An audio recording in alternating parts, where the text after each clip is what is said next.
Okay super. Yes super.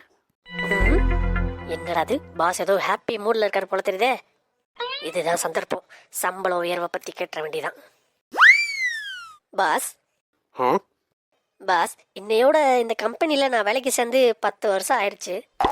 ஆஹா. என்னோட salary ஏதாவது increment பண்ணி. நீ பாக்குற வேலைக்கு உனக்கு சேலரி இன்க்ரிமெண்ட் வேற. சரி 10 வருஷம் ஆயிடுச்சுன்னு வேற சொல்ற. சரி ஓகே, நான் கேட்குற கேள்விக்கு நீ சரியா மட்டும் பதில் சொல்லு, அப்புறம் யோசிக்கலாம். கேளுங்க பாஸ், கேளுங்க. இப்போ நீ ஒரு ஃப்ளைட்ல போயிட்டு இருக்க, அதுல ஒரு 40 செங்கல் இருக்கு. அதுல உன்னை தூக்கி கீழே போட்ட. இப்போ இந்த ஃப்ளைட்ல எத்தனை செங்கல் இருக்கும்? ஒரு செங்கல் தூக்கி போட்டா பேலன்ஸ் 39 இருக்கும் பாஸ். ஓகே சரி, அடுத்த கொஸ்டின். ஒரு யானைய எப்படி ஃப்ரிட்ஜுக்குள்ள வைப்ப?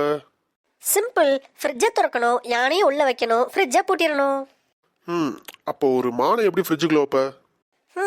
ஃப்ரிட்ஜை திறக்கணும், யானையை வெளியே எடுக்கணும், மானை உள்ள வைக்கணும், ஃப்ரிட்ஜை பூட்டிடணும். அடுத்த கொஸ்டின்.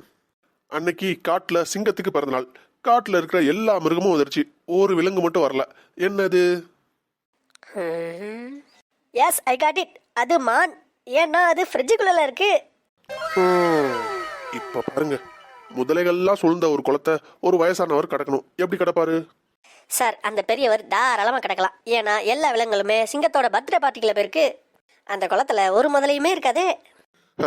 இருந்தாலும் அந்த பெரியவர் இறந்து போயிட்டாரு. எப்படி? அந்த குளத்துல மூழ்கி இறந்துருப்பாரு. அதான் இல்ல. முதல்ல நீ ஃபிளைட்ல போறப்ப ஒரு செங்கலை தூக்கி போட்டல, அதுதான் அந்த பெரியவர் மண்டையில விழுந்து இறந்து போயிட்டாரு. இப்படி கவனமே இல்லாம வேலை பார்த்துட்டு சம்பள உயர்வு வேணுமா? இதுல 10 வருஷம் ஆயிடுச்சுன்னு பாயிண்ட் அவுட் வேற. போய் வேலையை பாரு.